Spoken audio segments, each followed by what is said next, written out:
आप लोग पूछे उससे पहले बता दें। रिम्स में 2 घटनाएं आज घटी है, आप लोग जानना चाहते हैं उसके बारे में ज़रूर। एक महिला अपने पति के साथ कंटेनमेंट जोन हिमपीढ़ी से रात्रि में लगभग 9:30 बजे के आसपास उसने छाती में दर्द होने की शिकायत की। उसके कारण उन्हें बाकायदा वहाँ से परमिशन दी गई थी कंटेनमेंट जोन से अपने पति के साथ, क्योंकि मेडिकल इमरजेंसी थी इसलिए उनको तुरंत अनुमति दी गई। वे अपने पति के साथ रिम्स पहुंची और इसकी वहाँ के लॉगबुक में इसका इंदिराज दर्ज है। वे अपने पति के साथ रिम्स पहुंची, वहाँ उनका बेसिक इलाज देखा गया तो उनको पाया गया कि उनको कोई हार्ट वार्ट का प्रॉब्लम नहीं था, लेकिन चूंकि वो एक रेड जोन से आ रही थी तो उन्हें कहा गया कि आप आइसोलेशन में भर्ती हो जाइए ताकि हम आपका सैंपलिंग कर सकें।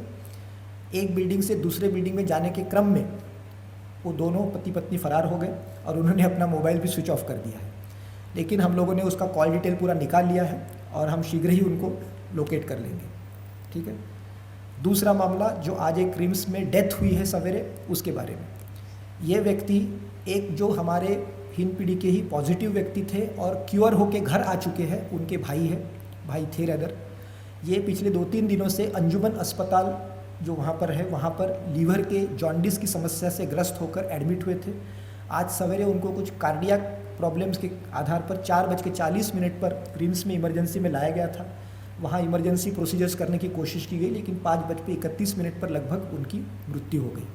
आपकी सूचना के लिए बता दें, इनका सैम्पलिंग और टेस्टिंग दोनों पहले से हो चुका था और वो नेगेटिव भी थे, इनका पूरा परिवार भी नेगेटिव था। हम लोगों ने लगाए हुए हैं, लेकिन उसकी कैपेसिटी जो है वो मात्र 12 सैंपल की है, तो उसके कारण वो एक साथ साथ केवल सैंपल्स की संख्या तेज़ी से बढ़ाने के लिए हम लोग यूज़ कर रहे हैं। 96 सैंपल्स का एक ऑटो एक्सट्रैक्टर मशीन रिम्स ने ऑर्डर किया हुआ है बहुत पहले से, लेकिन जैसा मैंने पहले भी बताया ये सारी चीज़ें इम्पोर्टेड है तो उसके अपने समस्याएं हैं, अभी तक उसकी डिलीवरी वो नहीं कर पाए हैं। 10 मई का डेट अभी दिया गया है लास्ट। इस जांच करने के लिए मात्र BSL 2 लैब्स की लैब स्टडी की लैब की आवश्यकता है, तो अभी वर्तमान में रिम्स का लैब उसके लिए सफिशिएंट है। कानून जो है, कानून में ये भी लिखा है कि हेलमेट पहन के ट्रिपल राइडिंग नहीं करना है, लेकिन हर दूसरा आदमी वो करता है। तो कानून उन्हीं के लिए है जो उसका पालन करना चाहते हैं। अगर हम कानून प्रिय सोसाइटी है और हम अगर ये मानते हैं कि ये सब हमारी सबकी रक्षा के लिए है, तो हमको कानून का पालन करना चाहिए। जहाँ जहाँ उल्लंघन और कानून का उल्लंघन पर कार्रवाई तभी हो सकती है जब उस पर पकड़ा जाए, तो जहाँ जहाँ वो पकड़ा जा रहा है वहाँ कार्रवाई हो रही है। कोशिश कर रहे हैं हम लोग पूरी तरह से अभी, क्योंकि अब दिक्कत यही है कि पूरा प्रशासन का अमला, पर्टिकुलरली रांची जिले में एटलीस्ट दूसरे कार्यों में थोड़ी प्राथमिकता हो रही है, फिर भी जहाँ जहाँ ओपनली मिलता है वहाँ ये कार्रवाई की जा रही है। देख सकते हैं कि हम लोग समय समय पर कोरेक्स की रोकथाम के लिए छापामारी करते रहते हैं और जहाँ जहाँ भी ऐसी सूचनाएँ आती है हम लोग अवश्य रूप से कार्रवाई करेंगे उस पर। अभी तक हमारी जो प्राइवेट लैब है TMH की, उसने भी 235 टेस्ट कर लिए हैं, तो उसका भी फंक्शनिंग अभी काफ़ी सुधार होते जा रहा है। हमें निश्चित रूप से टेस्ट को बढ़ाने की आवश्यकता है। मोर सो जब कई राज्यों से अभी माइग्रेंट हमारे राज्य में वापस आ रहे हैं, तो राज्य की स्वास्थ्य व्यवस्था पर निश्चित रूप से उसका एक अतिरिक्त दबाव पड़ने वाला है, क्योंकि इसमें से कई लोग जो है वो जो रेड जोन्स है वहाँ से आ रहे हैं और हम लोग अभी प्रयासरत हैं कि इनको अधिक से अधिक संख्या में ये जो माइग्रेंट्स आए हैं उनका हम लोग सैम्पलिंग कर सकें, ताकि अगर उसमें कोई पॉजिटिव है तो हम लोग तुरंत उसे आइसोलेट कर सकें। अभी अगर हम लोग एज का डिस्ट्रीब्यूशन देखें तो हमारे सारे के सारे ही पेशेंट्स जो है वो 60 साल से नीचे के हैं और 0 to 10 ईयर्स में मात्र 7 लोग हैं। अधिकतर लोग 20 से 29 के एज ग्रुप में 35 लोग हैं और 30 to 39 के एज ब्रैकेट में 31 लोग हैं। हमारे सारे के सारे पेशेंट्स असिम्प्टोमेटिक है आज की तारीख में। आज भी 2 पेशेंट्स रिलीज़ हुए हैं। अभी तक टोटल रिकवर्ड का आंकड़ा 33 है। आज का मैं इसमें जोड़ा नहीं हूँ क्योंकि वो बुलेटिन जारी होगा तो उसमें बताएगा। इस प्रकार से मेरे पास कुल एक्टिव केसेस अगर आप कहते हैं 89 है। टेस्टिंग बढ़ाने के प्रति बहुत लोग चिंतित हैं। मैं कई अखबारों में भी इस पर लेके काफ़ी चिंता प्रकट की जाती है, तो ऐसा बिल्कुल सोचने की आवश्यकता नहीं है कि टेस्टिंग के प्रति राज्य सरकार गंभीर नहीं है। आपसे ज़्यादा चिंता राज्य सरकार को है कि किस प्रकार से अधिक लोगों का हम लोग टेस्ट करा सकें। अनफॉर्चुनेटली ये एक टेक्निकल प्रोसेस है, इसमें मैनुअल प्रोसेस इन्वॉल्व है, एक्सट्रैक्शन करना पड़ता है और वो बायोसेफ्टी कैबिनेट में बैठकर इस पूरे काम को करना पड़ता है। आप लोगों ने देखा होगा अभी रिम्स के माइक्रोबायोलॉजी लैब में एक अटेंडेंट के पॉजिटिव होने के बाद हमको 3 दिन तक लैब बंद करना पड़ा। तो सभी चीज़ों का ध्यान में रखते हुए हम लोग टेस्टिंग को अधिक से अधिक संख्या में करने का प्रयास कर रहे हैं। टेस्टिंग को प्रत्येक ज़िले में करने के लिए हम लोगों ने विशेष रूप से एक ट्रूनेट मशीन भारत सरकार ने स्वीकृत की है, उसका राज्य सरकार ने ऑर्डर कर दिया है।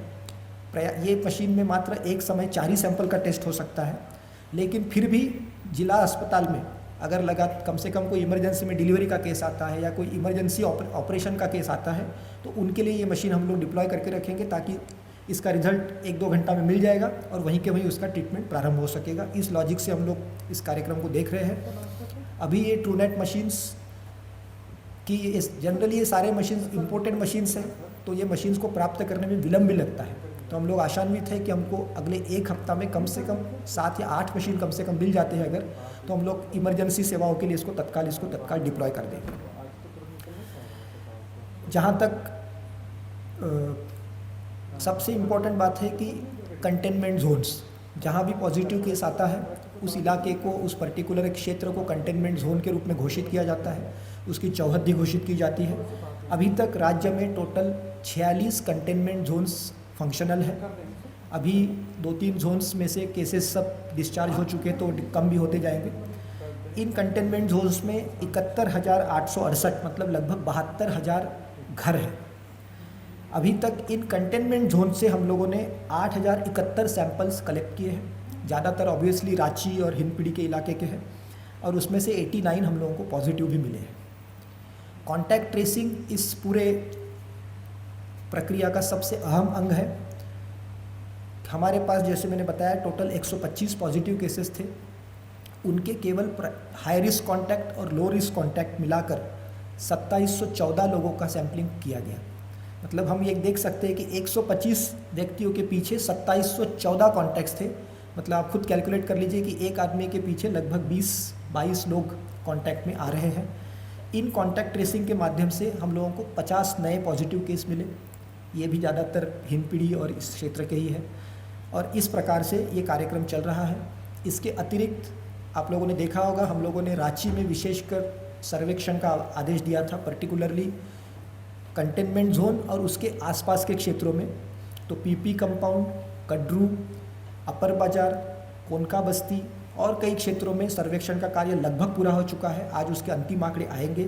हम लोगों ने अभी तक लगभग 38,000 परिवारों का सर्वेक्षण पूरा कर लिया है, और जहाँ जहाँ भी कोई सिम्टोमेटिक गलती से भी ऐसे डाउट भी आया है, उनका सैम्पलिंग कर लिया गया है। तो हम लोग इसके प्रति बहुत गंभीर हैं कि किस प्रकार से सर्वेलेंस को बढ़ाएं।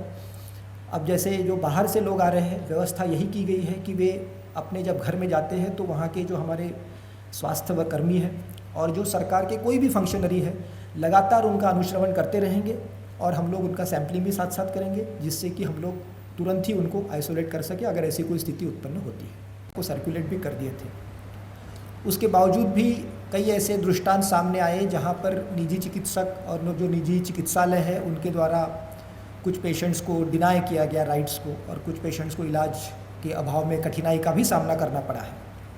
इस संबंध में 4 तारीख को ही हमने एक पूरा विस्तृत आदेश जारी कर दिया है कि जो हमारे अन्य सामान्य बीमारियां हैं और जो ऐसी बीमारियां हैं जहां लगातार इलाज चलता है, जैसे डायलिसिस हो गया, कीमोथेरेपी हो गया, और ये इलाज पर्टिकुलर डॉक्टर से ही लोग करवाते हैं क्योंकि आप उसको मिडवे चेंज नहीं कर सकते।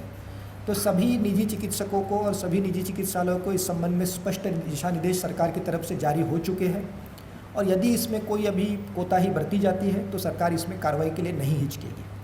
लेकिन मेरे हिसाब से ऐसी स्थिति नहीं आएगी। आज भी आईएमए के सभी पदाधिकारी मेरे से मिलने के लिए आए थे और उन्होंने मुझे आश्वस्त किया है कि हम लोग सभी अपने अपने चिकित्सालय खोलने के लिए तत्पर हैं। ये पहला बिंदु। विशेष असुविधा हुई है गर्भवती महिलाओं को डिलीवरी के लिए। हम लोगों के पास पूरे राज्य के जो सरकारी तंत्र में डिलीवरीज होनी है उसके तहत 51,933 मतलब लगभग 52,000 गर्भवती महिलाओं की सूची है जिनका डिलीवरी, जिनका प्रसव मई माह में होना निश्चित है। इनके लिए हम लोगों ने अपने सभी हेल्थ एस्टेब्लिशमेंट को तैयार कर दिया है। प्रोटोकॉल बड़े सिंपल है। जो अंतिम माह में है, अगर ऐसा शक है किसी भी तरह से कि इनको कोई हो सकता है तो उसकी टेस्ट अभी ही करा लेनी है, अंतिम तक इंतज़ार नहीं करना है। और अगर कोई इमरजेंसी में लेबर आता है तो उसके भी प्रोटोकॉल सभी चिकित्सकों को सर्कुलेटेड है। आप लोग देख सकते हैं कि हमारे सदर हॉस्पिटल में डिलीवरी शुरू हो चुकी है।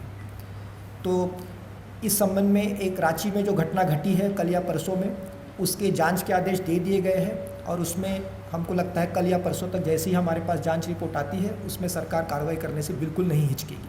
इस संबंध में आप आश्वस्त रह सकते हैं। राज्य सरकार द्वारा आप लोगों ने देखा होगा एक ई संजीवनी नाम का प्रयास भी शुरू किया है, जिसके माध्यम से टेली कॉन्फ्रेंसिंग, पर ये टेली कॉन्फ्रेंसिंग थोड़ी सी अलग है क्योंकि यहाँ आप डॉक्टर के साथ वास्तविक रूप से वीडियो कॉल करते हो, डॉक्टर भी आपको देख सकता है, आप भी डॉक्टर को देख सकते हैं। और 4 दिन में अभी तक इसमें हमारे 12 डॉक्टर्स अभी वर्तमान में कार्यरत हैं। सवेरे 2 घंटे 11 से 1 और आफ्टरनून में 2 घंटे 3 से 5 ये OPD संचालित होती है और वहाँ बाकायदा डॉक्टर का दस्तखत किया हुआ प्रिस्क्रिप्शन जो पेशेंट है उसको मिलता है और इसके तहत अभी तक 215 लोग इसका लाभ उठा चुके हैं। तो मेरी सभी सिटीजन से आपके माध्यम से अपील होगी कि यथासंभव इस प्रणाली का उपयोग करें।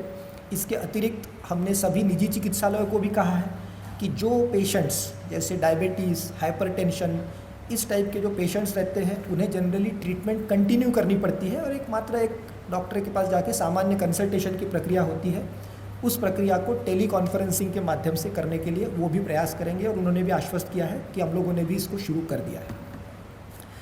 विद दैट बैकग्राउंड हम लोग आते हैं कोविड की करंट स्थिति पर। अभी तक झारखंड में 125 पॉजिटिव केस टोटल हुए हैं, जैसा कि आप लोग सब जानते हैं। पिछला सप्ताह 28 अप्रैल से लेके 5 मई तक हमारे स्थिति काफ़ी अच्छी थी।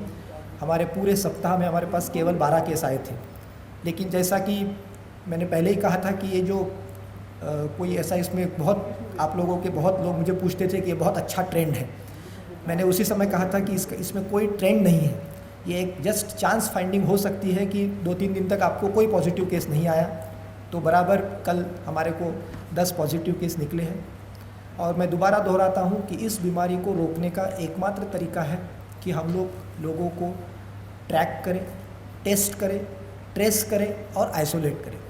जितने अधिक से अधिक लोगों को हम लोग टेस्ट करके आइसोलेट कर पाएंगे पॉजिटिव लोगों को, उतना उसका संक्रमण रोकने में हम लोग कारगर साबित होंगे और सारी हमारी जो प्रणाली है वो इसी दिशा में अभी कार्य कर रही है। आपकी सूचना के लिए आप लोगों को स्टैटिस्टिक्स काफ़ी अच्छा लगता है तो मैं बता देता हूँ कि पिछले 7 दिनों में झारखंड का जो ग्रोथ रेट रहा है वो 2.52% रहा है।